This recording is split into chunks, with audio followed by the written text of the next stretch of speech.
Good morning, everyone. Just checking out here of the Elgin Hotel, the oldest hotel of the state of Kansas. I'm looking down so I don't fall down the stairs.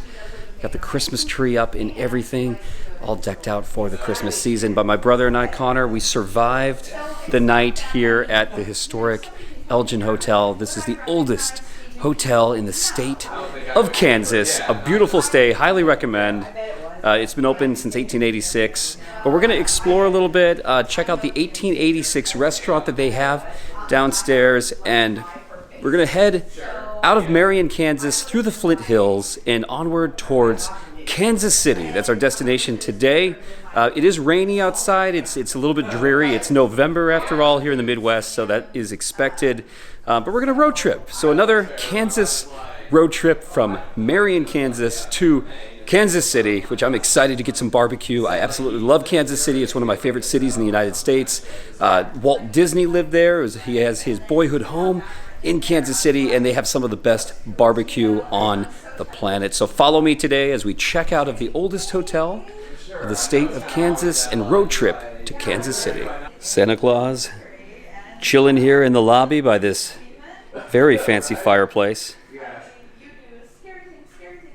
Pretty incredible. They renovated this hotel back in 2006 and again in 2019. So they brought it back to kind of that late 1800s, turn of the 20th century, Gilded Age, Victorian era feel.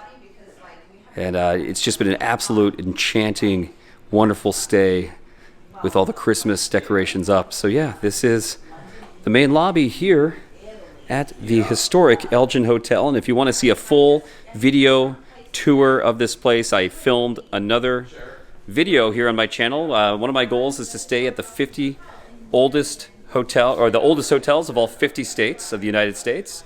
And I filmed an entire video last night staying here at the oldest hotel of Kansas. So I will link it at the end of this video. Definitely check it out if you're curious.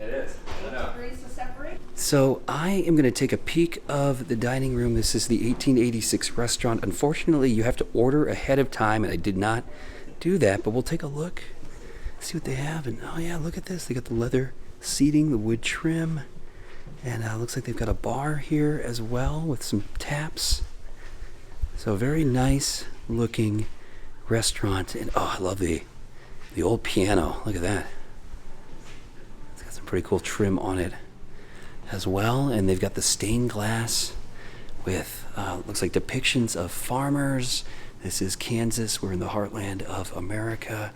But yeah, it looks like a very elegant restaurant. They serve breakfast and they serve dinner, but I didn't order ahead of time, so you need to order to get your food. So anyway, wanted to showcase this. People here are so gracious. They actually served us food. We've got a French toast strata here on the menu, as well as some delicious looking potatoes and a sausage and some fruit. So we're going to dig in real quick and experience some food here at the 1886. I'm excited for this.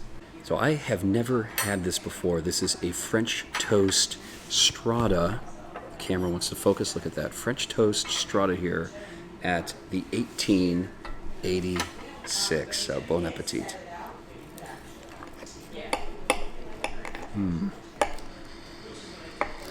Tastes like a cinnamon roll. This is awesome. Try some of these potatoes as well. Excellent food here. Breakfast is definitely served at the 1886. Just remember to order ahead of time. So if you're staying here, put in your order. Well worth it.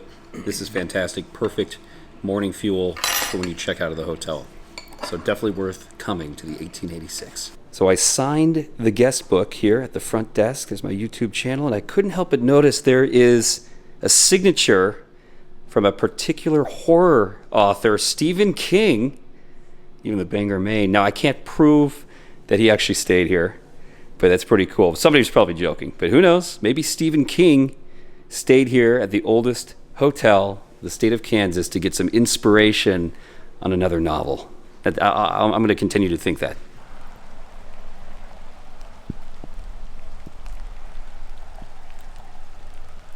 There's the Marion County Courthouse with that amazing clock tower. Love that. You could see that from the Elgin Hotel last night here at Chime. Very cool seeing all these buildings that were still here in the late 1800s, early 1900s, and many of the photos that were hanging on the walls of the Elgin Hotel. They're still here. Main Street, Marion. Post office. Little post office. Cool looking old church too. Look at that. That's a historic church. Oh, it is. Yeah. So you got the historic Presbyterian church, the old bell up front.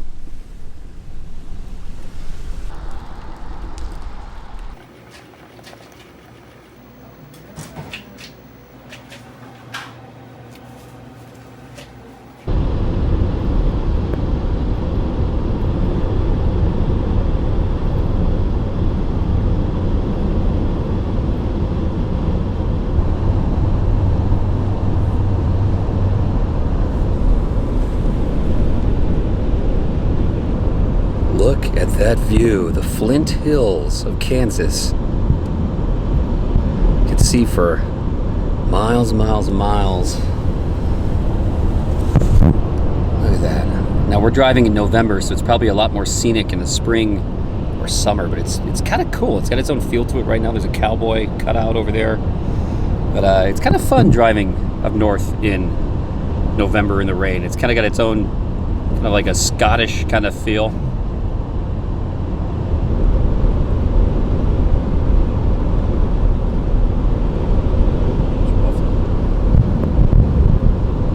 Those are buffalo? Yeah, those were bison. Oh.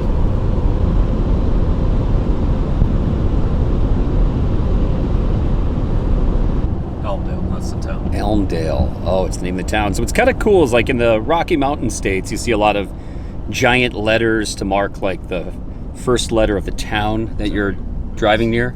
But here in Kansas, at least this section, they do that in the Flint Hills. So you can see town names kind of rocked out or written on the side of the hills.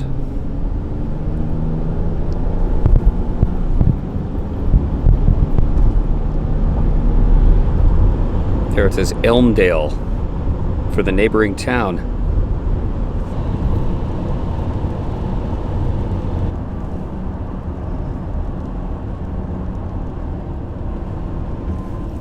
Gotta love the state of Kansas highway signs are in the shape of a sunflower.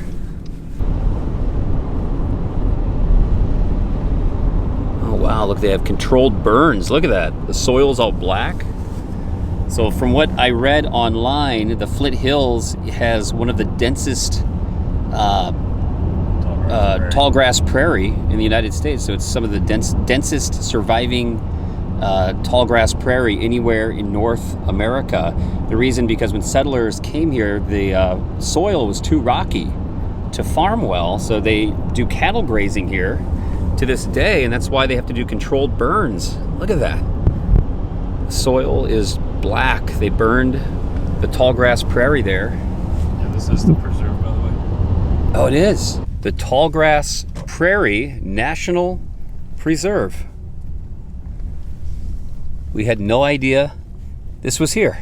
So again, today, this road trip to Kansas City, we're just kind of taking the back roads, the back highways of Kansas and seeing what we find. Look at all the flint rock at the top of that wall. That's cool too. So parking and getting out, this is something else. The Tallgrass Prairie Preserve. Start at the visitor center. Look at the amount of trails that they have. So you could hike for miles through tallgrass prairie here in the Flint Hills of Kansas. That bird's called a dick sissel. Are you serious? And this bird is called a dick sissels. They're small migratory songbirds. So that, yeah, it's just a small dick sissel. It's not the size that matters. Stepping into the visitor center, look at this. They've got pictures of prairie chickens. I've grown up in the Midwest, grew up in Iowa, lived in Illinois, and I have yet to ever see a prairie chicken in person, but they're such weird looking birds. Look at that. They kind of resemble turkeys with these huge necks and throats, and they got really funny dances and noises that I've seen online. So I've always wanted to see a prairie chicken. So look at that. If you want to visit the Flint Hills, they've got prairie chickens. Thin soil, very rocky, rolling hills, ill-suited to plowing. There we are, that little dot right there. So that is us right here. Yeah, that little pink dot. Oh, that little pink dot right there is where we are right now at the Prairie Preserve. And this is the historic range of the tallgrass prairie. Or of the entire Great Plains. Wow. 800 million acres of it. The tallgrass prairie accounted for about 170 million acres. From the Gulf of Mexico to Lake Winnipeg, over here to Lake Michigan. But these areas were ideal for cultivation, corn, wheat, soybeans, anything, the backbone of human civilization, the very grains we depend upon. So that's why there's very little of it left in North America. All these little brown areas are what's left of tall grass. The Flint Hills, again, concentrate most of it. About 2/3 of the remaining 4% is here in Kansas, and a small part of Oklahoma, which is getting its time in the sun. Killers of the Flower Moon, the Osage Nation. Sure. Yeah, that new Martin Scorsese movie. The Osage Nation protects the southern reach of the Flint Hills. They're called the Osage Hills, but it's the same thing. The same Osage in terrain. Oklahoma, Flint in Kansas. Hills in Kansas, yeah. And then you've got the Les Hills. We grew up in Iowa, so the Les Hills there along the Missouri River in western Iowa. There might be a little bit of tall grass. Kind of that looks like the Nebraska, Iowa. Yeah, along the Missouri. There, Interesting. So yeah, lots of little blobs and blips here and there, but a 96% reduction in its. And that's a fate shared by grasslands around the world. It's the Flint. So this is the Flint rock that is common to this region. It's because of this that they could not farm this part of the country, and that's why we have so much tallgrass prairie. Also on display here at the Visitor Center is this really cool diorama showing all the different seasons here in Kansas and how they affect the tallgrass prairies in the Flint Hills. You had winter, spring, with the coyote prowling the grasslands, and summer behind me with the hawk. And right now in November, we are in the season of fall. So cool to see. Oh, look at that. There's some samples of what the tallgrass prairie looks like. This is Indian grass. This is big blue stem and prairie cordgrass. So just try to imagine 150 years ago when the early settlers were coming across and what the Native Americans here would have dealt with living on the prairies of the United States. It would have been a literal jungle of tallgrass, a sea of tallgrass prairie, trying to walk through this, forging a new home. Another photo of a prairie chicken, a bird that has eluded me my entire life that I've always wanted to see. And of course, they've got the American bison, buffalo grazing. There used to be thousands and thousands and thousands, maybe millions, I don't know, but lots and lots of buffaloes used to be here that roamed the American frontier. A lot of them were hunted almost to extinction in the 1800s, but they're making a comeback. Here are the many beetles that you can find in this part of Kansas. That one's pretty cool. The emerald green beetle there would be cool to see. And of course, one of my personal favorite beetles, the dung beetle. It likes to roll balls of dung. Yep, that is right. They like to eat poop. They like poop. A unique feature of this region is that a long time ago, 290 million years to be exact, this was a shallow ocean sea that helped form what we see today. The Flint Hills used to be an underwater shallow sea, an ocean, hundreds of millions of years ago that formed what we see today. That is mind-boggling to me to think how much the world, the earth has changed.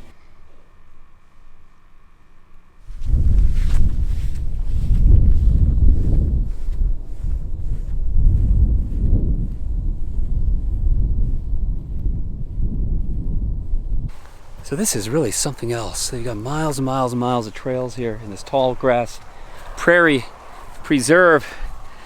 Again, my brother and I just stumbled upon this. We had no idea that any of this was here. You know, again, we're road tripping to Kansas City.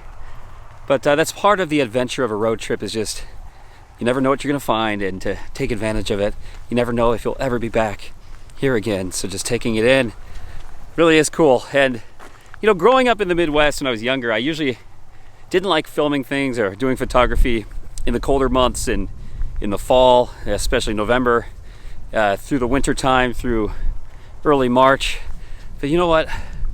Just because the sun isn't out and it's kind of gloomy and brown looking here, this really is a beautiful time to be here. It's its own unique feature here in November in Kansas, and it is something I want to showcase because it has its own feel to it. Kind of a dreary, rainy day, but it has its own majesty, its own kind of cool, unique feel to it, an adventurous feel. We'll hike a little bit, not going to go too far, but maybe we can get to a point with some good views on top of a Flint Hill. And behind me as well is a historic farm that we'll check that out as well. We're here, I'm here. So let's hike, let's do some hiking. You know I love hiking if you watch my channel, so look at that. Entering the actual trail system of the Tallgrass Prairie Preserve.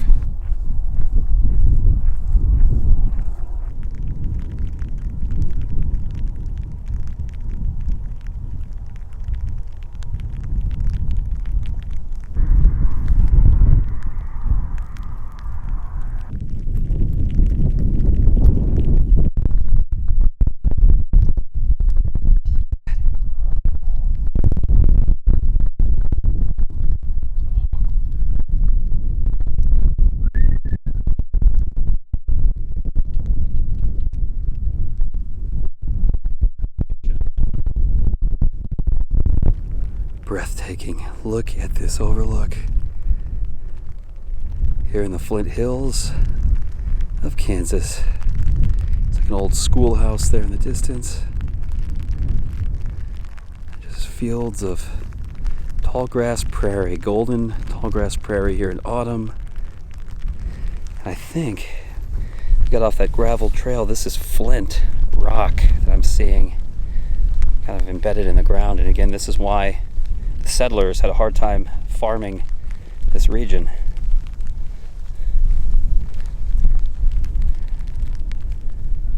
Yeah, the trail ends here at this overlook. So, Mr. Autumn Man, where's your pumpkin spice coffee, huh? I left it at the car. We are entering bison country.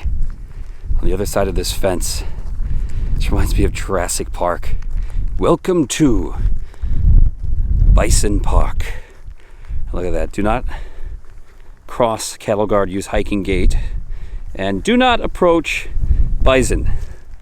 You don't want to be stampeded or stabbed and gored and flung into the air like that person there, or this person here. Bison are unpredictable and dangerous at least 100 yards. But this is cool that they let you here at the park just walk amongst the bison. You can see him out there. You can? Way out there. Oh, cool. Base of the hill.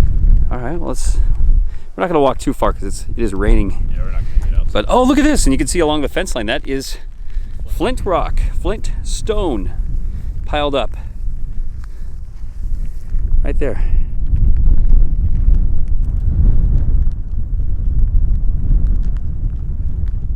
So I can see the buffalo herd way off on the horizon there. The base of that mountain, or the base of that hill. Mountains for Kansas. Way out there you could see the buffalo herd. But it is raining harder now, so I don't think we're going to be entering Bison Park. I think we're going to turn around. We're about maybe a half mile onto this trail, not too far, but there are miles and miles and miles of trail. If it wasn't raining, probably do a little more, but we're going to start to turn back. But there they are, the bison, way off in the distance, where the buffalo roam.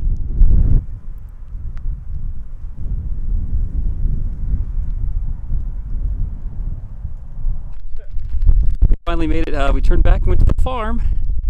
There's this horse chowing down on some grass.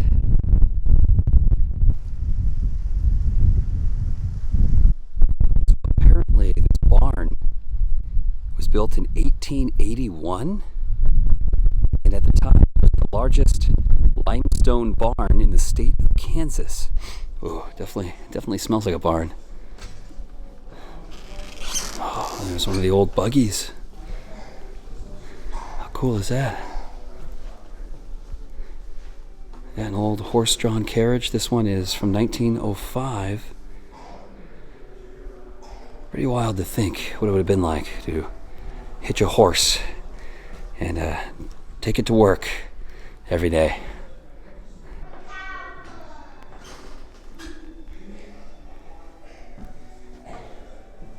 Smells like a barn. That's what I said. Smells like a barn. As the saying goes, Connor, put your nose to the grinding stone. Not again. This one doesn't look like it's working anymore. No, I don't think it is. It's all right. It's all right. Safe. You're safe for now. The Flint Hills are those remarkable stretches, a unique place that is being preserved by those who are banded together in their love of the prairie, setting aside a place for all to enjoy. As you will inhibit You gotta lasso something up, Connor? you can actually practice on these. Oh, that's great. look like the surface of the moon Ooh. Dang it. It's close. and pronghorn. Oh, so close. Actually, it was pretty close. Oh, God. He's trying to lasso me. This is quite terrifying. I don't know what's going on behind me. Oh, my gosh. Oh, oh God. Oh, no. Oh, he lassoed me. Oh, man. Going to prison now. You'll never get me. You got this, man. I'm getting Good job. You got it. You got him. Good job. beefs for dinner. It's steak for dinner. Yes. I like that. Good job, Connor. You're a true desperado.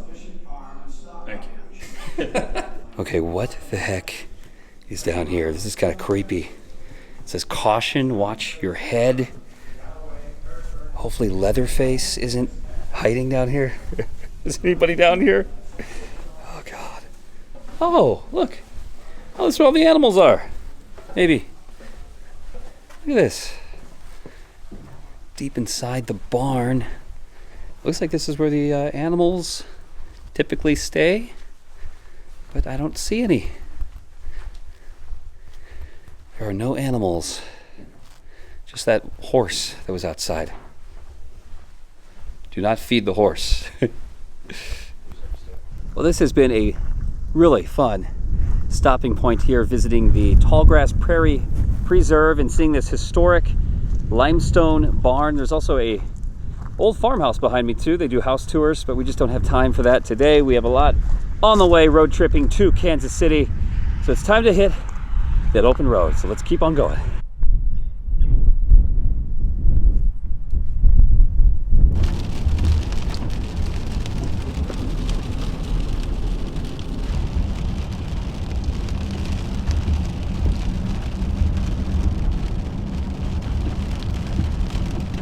Franklin County, Kansas. Look at that courthouse. Old Plaza Theater. I love that. Vintage. They got some cool architecture here in Ottawa, Kansas. Look at this building too. That's like something you'd see in Chicago, that little corner building. 1879. It's in a, oh, it says a Masonic temple at the top too, which that is awesome. Got the grain elevator straight ahead. The skyscrapers of the Prairie.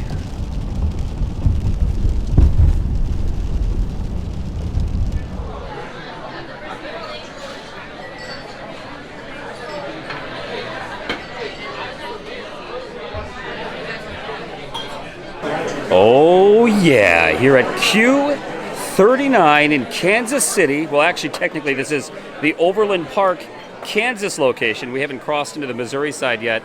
But Q39 is one of my favorite barbecue spots in Kansas City, which means it's one of the best barbecue spots on the planet. A city known for barbecue, and actually someone at the Elgin Hotel recommended that I try the brisket burger with burnt ends, so I'm trying this for the first time. It looks absolutely delicious. So excited to dig in. And Connor, you got classic brisket, but what Kansas City's really known for is their burnt ends. And yeah, that looks absolutely delicious. Got the nod. So I've never had a burger before at Q39. Usually I just go with the burnt ends, but because someone in Kansas recommended this to me, here we go. This is their burnt end burger here at Q39, the Overland Park location. The original location is in Kansas City, the city proper itself on Roanoke. I've been to both locations, but today, it's been 4 years since I've been to Kansas City and sunk my teeth into barbecue. So cheers.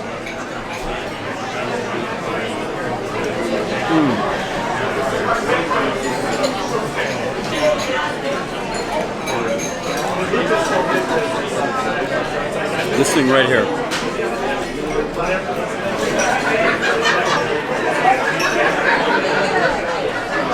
This is amazing.